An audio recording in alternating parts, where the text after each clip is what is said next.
በመጨረሻም የተፈራው ሆነ። ጄኔራሉ ከስልጣን ተነሱ። በቦታቸው ሌላ ሹመት ተሰጥቷል። በትግራይ አዲስ ግጭት ሊፈነዳ ከቋፍ በደረሰበት በዚህን ወቅት ጄኔራሉ ከስልጣን መነሳት በሰራዊቱ ውስጥ ከባድ ክፍፍል ተፈጥሯል። ከጄኔራሉ ባለፈ ሌሎች አካላትም ከስልጣን ተነስተዋል። በተጨማሪም ህወሓት በራያ ቀጠና ሰፊ ወታደራዊ እንቅስቃሴ እያደረገ ሲሆን ጄኔራሉም ወደ ራያ ግንባር አቅንተዋል። ታደምጡታላችሁ። ጀዋር መሐመድ ስለ ጽምዶ ዝምታውን ሰበረ። ስለ ጥምረቱ ከባድ ማስጠንቀቂያም ሰጥቷል። የታጣቂዎች ጥምረት መንግስት ከመገልበጥ የዘለለ ዓላማ ከሌለው አገሪቱን ወደ ከፋ ማጥ ውስጥ ይከታታል በማለት አስጠንቅቋል። ከዚህ በተጨማሪም ስለ ኢትዮ ኤርትራ የወደፊት ግንኙነት አነጋጋሪ ምክር ሐሳብ አቀርቧል። ሌላኛው ዘገባችን ነው፣ ትሰሙታላችሁ። ጄኔራሉ ተገደሉ። የጦር አዛዡ ውጊያ እየመሩ በነበረበት ወቅት መገደላቸውን ሰራዊቱ አረጋግጧል። በሌላ በኩል ጦሩ ወሳኙንና ስትራቴጂክ ስፍራውን መቆጣጠሩን አሳውቋል። ታደምጡታላችሁ። ኢራንና አሜሪካ በዛሬው ዕለት የተኩስ ልውውጥ ማቆማቸው ተገለጸ። ይህ ሆነው ፕሬዝዳንት ዶናልድ ትራምፕ ለንግግሮች የተወሰነ ድል እየሰጡ መሆኑን ተከትሎ ነው ተብሏል። እናስደምጣችኋለን። አክብሮታዊ ሰላምታችን በያላችሁበት የዓለም ዳርቻ የረሳችሁ የተወደዳችሁ የአንድ አፍታ ሚዲያ ቤተሰቦች ከአንድ አፍታ ለሆኑ መደመጥ አለባቸው ያልናቸውን ዜናዎች ወደ እናንተ የምናደርስበት ሰዓት ላይ ተገኝተናል። አብራችሁን ትቆዩ ዘንድ ግብዣችን ነው። እስከ ዛሬ ቤት ባለመግዛቶ ሊቆጩ አይገባም። ምክንያቱም በሁሉም ዘንድ ተፈላጊ የሆኑትና ለረጅም ጊዜ ተይዘው የቆዩት ጥቂት ዝቅተኛ ፍሎሮች አሁን ላይ ለሽያጭ ቀርበዋል። በዲፕሎማት ሰፈር በጥራት እየተገነቡ ያሉ ከስቱዲዮ እስከ ባለ 4 መኝታ ዘመናዊ ቤቶች ለአንዴና ለመጨረሻ ጊዜ በ10% ቅድመ ክፍያ ብቻ እርሶን እየጠበቁ ነው። በተጨማሪም 60% 25 ዓመት የባንክ ብድሩና የ30% ቅናሽ ሊጠናቀቅ 20 ቀዳሚ ደንበኞችን ብቻ እየጠበቅን ነው። ምን ይጠብቃሉ? ለበለጠ መረጃ በ0997 61 61 43 ላይ ይደውሉ። በመጨረሻም የተፈራው ሆነ።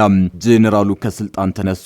በቦታቸው ሌላ ሹመት ተሰጥቷል። በትግራይ አዲስ ግጭት ሊፈነዳ ከቋፍ በደረሰበት በዚህን ወቅት ጄኔራሉ ከስልጣን መነሳት በሰራዊት ውስጥ ከባድ ክፍፍል ተፈጥሯል። ከጄኔራሉ ባለፈ ሌሎች አካላትም ከስልጣን ተነስተዋል።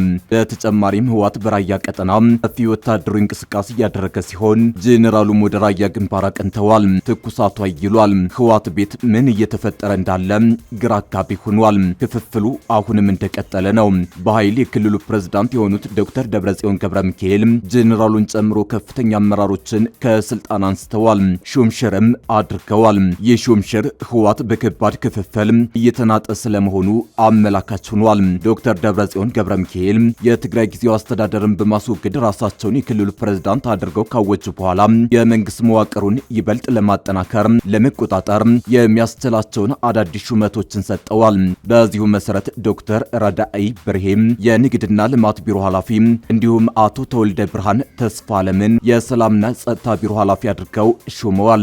ይህን ተከትሎ የትግራይ ሰላምና ጸጥታ ቢሮ ኃላፊ የነበሩት ጄኔራል ፍስሐ ኪዳኑ ከስልጣን ተነስተዋል። ከዚህ በተጨማሪም በትናንትናው ዕለት በተጠራው የክልሉ ምክር ቤት ስብሰባ የቋሚ ኮሚቴ አመራሮች፣ የጠቅላይና የአውራጃ ፍርድ ቤት ዳኞች ሹመት የጸደቀ ሲሆን የቀጣዩ ዓመት የክልሉ በጀትም መጽደቁን የክልሉ ሚዲያዎች ተከበዋል። ይህ ዶክተር ደብረጽዮን እርምጃ በትግራይ ያለውን የፖለቲካ ስብራት መመለስ ወደማይቻልበት ደረጃ ያደረሰው ሲሆን ከስልጣን የተወገዱት የቀድሞ ጊዜያዊ አስተዳደር ፕሬዝዳንት አቶ ጌታቸው ረዳ በሰጡት ጠንካራ ምላሽ የደብረጽዮን ቡድን እንቅስቃሴ ክልሉን ከፌዴራል መንግስቱ ጋር በቀጥታ ወደ ማጋጨት የሚያመራ መሆኑን አስጠንቅቀዋል። አቶ ጌታቸው አክለውም ዶክተር ደብረጽዮን የራሳቸውን ውሳኔ እንደማይወስኑና ትዕዛዝ የሚቀበሉት ከሌላ አካል መሆኑን ጠቅሰዋል። አሁን ላይ ወደ አስአም አቅጣጫ መንገድ መመረቃቸው ከሻቢያ ጋር ግንኙነት እያደረጉ መሆናቸውን የሚያረጋግጥ ነው ሲሉ ከባድ የደህንነት ክስ ሰንዝረዋል። ከዚህም ባሻገር አቶ ጌታቸው በትግረኛ ቋንቋ ባሰራጨው ጽሑፍ ዶክተር ደብረጽዮንን በክፉ ቀን በትግራይ ትከሻ ላይ የተወረወረ እርግማን ሲሉ በከፍተኛ ሁኔታ መኮንናቸውን መዘገቡ አይዘነጋም።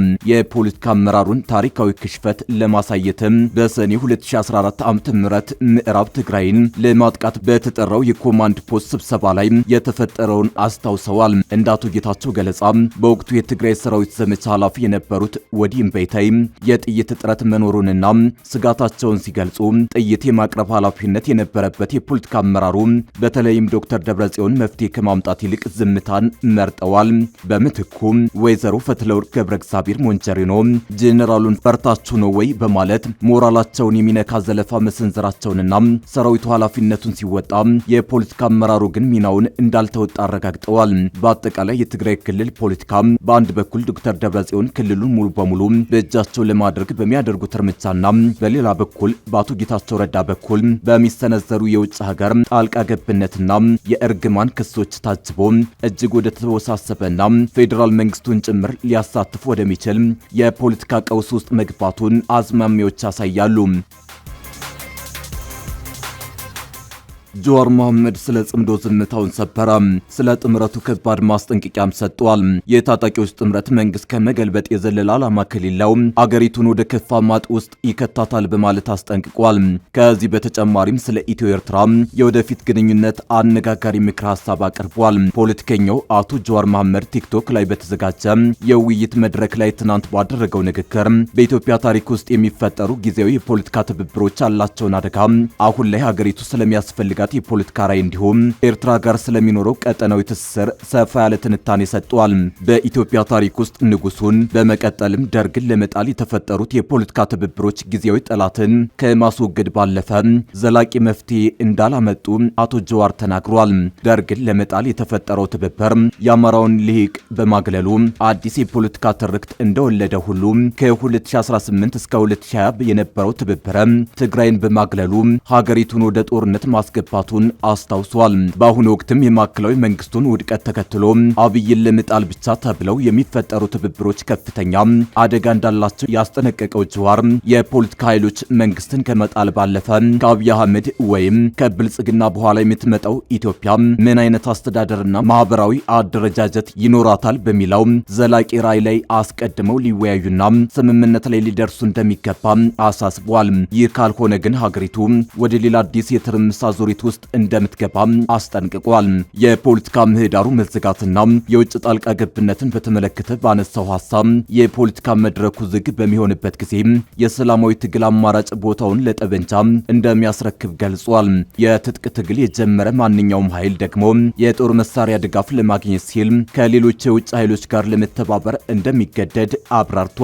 ኢትዮጵያ ውስጥ ያሉት የውስጥ ቀውሶች ለግብጽ የውጭ ፖሊሲ ትልቅ ክፍተት መፍጠራቸውን የጠቆመው አቶ ጀዋር ግብጽ የኢትዮጵያን የውስጥ ቀውስ የማባባዝ ከጎረቤት ጋር የማጋጨትና ዓለም አቀፍ ፋይናንስን እንዳታገኝ የማድረግ ስትራቴጂን እየተከተለች መሆኗን አስታውቋል።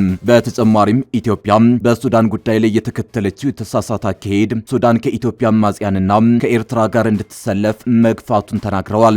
ከኤርትራ ጋር ሊኖር ስለሚገባው ልዩ ግንኙነት ሰፊ ማብራሪያ የሰጠው አቶ ጀዋር ኢትዮጵያና ኤርትራን እንደ ባዕድ ሀገር ማየት ስህተት መሆኑን ጠቅሶ የሁለቱ ሀገራት ግንኙነት ያላለቀ ፍች መሆኑን ገልጿል። የሁለቱ ሀገራት የሀገረ መንግስት ግንባታና የደህንነት ስጋት እስካልተፈታ ድረስ የኤርትራም ሆነ የኢትዮጵያ ሰላም እውን ሊሆን እንደማይችል አስምሮበታል። የሁለቱ ሀገራት ኢኮኖሚና ሰላም በእጅጉ የተሳሰረ መሆኑን በማንሳት የኢትዮጵያ ኢኮኖሚ እንዲያድግ በምስራቅ አሰብን፣ በሰሜን ደግሞ ምጽዋን ማግኘት ግድ እንደሚለው ሁሉ በኤርትራ በኩልም ኢኮኖሚዋን ለማሳደግ የኢትዮጵያን ሰፊ ገበያ ማግኘት የግድ እንደሚያስፈልጋት አስረድቷል። የትውልድ ከቀድሞቹ የኢህአዴግ ኦነግና ህወሓት የፖለቲካ ትርክቶች ወጡ በሰፊ ሀገራዊና ቀጠናዊ ትስስር ላይ ሊያስብ እንደሚገባ ጥሪ አቅርቧል።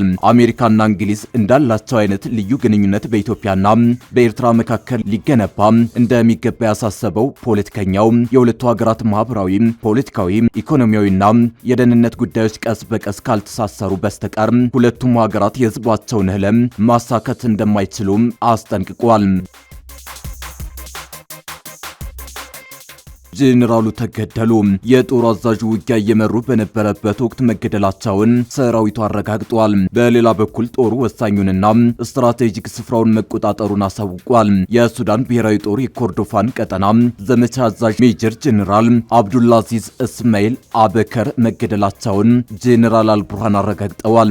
በካርቱም በተካሄደው የሐዘን መግለጫ ስነስርዓት ላይ በሚኒ አርኮ ሚናዊ የሚመራው የሱዳን ነጻ አውጪ ንቅናቄ ሰራዊት ከፍተኛ አመራሮች፣ የጋራ ኃይሉ የጦር መኮንኖችና የሟች ቤተሰቦች በአካል ተገኝተዋል። የሉዓላዊ ምክር ቤቱ ፕሬዝዳንት ለሟች ቤተሰቦችና ለትግል አጋሮቻቸው ጥልቅ ሐዘናቸውን በገለጹበት ወቅት ሜጀር ጄኔራሉ ሀገራቸውን ለመከላከል ያሳዩትን ጀግንነትና የከፈሉትን መስዋዕትነት አድንቀዋል። አክለውም የሰማዕታቱ መስዋዕትነትን የሱዳንን አንድነት፣ ደህንነትና መረጋጋት ለማስጠበቅ በሚደረገው ትግል ውስጥ ሁሌም በኩራት የሚታወስና የትግሉ መሰረት ሆኖ እንደሚቀጥል እንደሚቀጥል አረጋግጠዋል።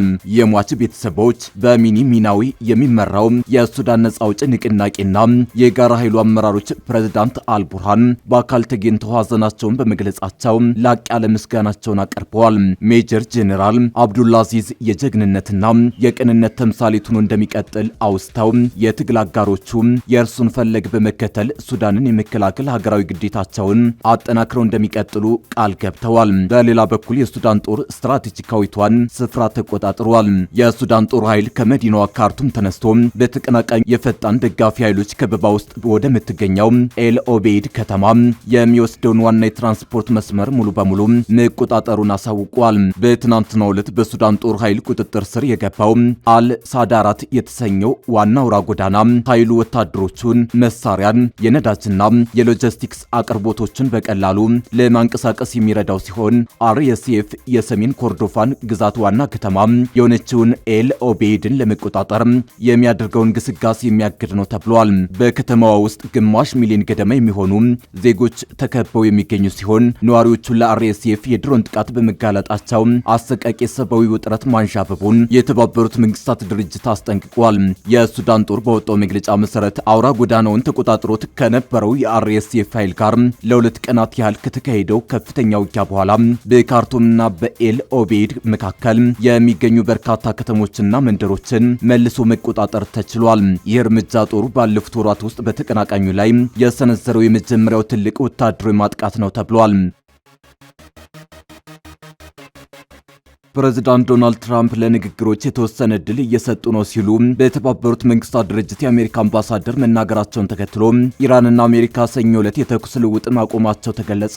ይህም ለፋርስ የባህር ትራንስፖርትና ለነዳጅ ኢንዱስትሪው ከሚሳኤል ጥቃት ጊዜያዊ እፎይታ ሰጥቷል ተብሏል። ኢራን በመካከለኛው ምስራቅ በሚገኙ የአሜሪካ አጋር ሀገራት ላይ የምትሰነዝረውን ያጸፋ ጥቃቷን ማቆሟን ገልጻለች። በተባበሩት መንግስታት ድርጅት የአሜሪካ አምባሳደር ማይክ ዋልትስ ለፎክስ ኒውስ ሰንደይ በሰጡት ቃል የአሜሪካ ኃይሎች አሁንም በከፍተኛ ዝግጅት ላይ ቢሆኑም ፕሬዝዳንት ትራምፕ ግን ለድርድሮች ትንሽ ዕድል ለመስጠት እንደሚፈልጉ ተናግረዋል። በስትራቴጂው የሆርሙዝ ሰርጥ አካባቢ የተካሄደው ውጊያ በዋሽንግተንና በቴህራን መካከል የነበረውን የዲፕሎማሲ ጥረት ያደናቀፈ ሲሆን ይህም በአሜሪካ አየር ጥቃትና በኢራን ያጸፋ እርምጃዎች ምክንያት ግጭቱ ወደ ባህር ማጓጓዣ መስመሮች፣ ወደ ፋርስ ሀገራትና በመላው ቀጠና ወደሚገኙ ወታደራዊ ጣቢያዎች እንዲስፋፋ አድርጎታል። ከአርብ ዕለት በፊት የአሜሪካ ጦር ከሚያዝያው የተኩስ ማቆም ስምምነት ወዲህ ባሉት 5 ወራት ውስጥ በታየው ከፍተኛ ግጭት በኢራን ላይ በተከታታይ ለ13 ሌሊቶች ጥቃት ፈጽሞ ነበር። ሆኖም የአርብ የቅዳሜና የእሁድ ሌሊቶች ያለ ምንም ቦምብ ድብደባን አልፈዋል። የኢራን ጦር ቃል አቀባይ መሐመድ አክራሚያን ስትራቴጂያችን በዋናነት ያጸፋ እርምጃ የመውሰድ ስለነበር እኛም ያጸፋ ጥቃቶችን አግደናል ሲሉ ገልጸዋል። በተኩስ ማቆም ምክንያት ኢንቨስተሮች አንጻራዊ እፎይታ በማግኘታቸው የነዳጅ ዋጋ በዛሬው ዕለት ቅናሽ አሳይቷል። የዓለም አቀፍ የብሬንት ድፍድፍ ነዳጅ ዋጋ በዛሬው ዕለት በ7 በመቶ ገደማ በመቀነሱ የአንድ በርሜል ዋጋ ከ$90 በታች ወረደ ሲሆን የአሜሪካው ዌስት ቴክሳስ ኢንተርሚዲየት ደግሞ በ4 በመቶ ቀንሶ አንድ በርሜል በ85.45 ተሽጧል። በሌላ በኩል ያልተረጋገጡ የኢራን መገናኛ ብዙሃን ዘገባዎች በትናንትናው ዕለት አንድ የነዳጅ ጫኝ መርከብ በባህር ላይ በተጠመደ ፈንጂ ምክንያት ጉዳት ደርሶበታል።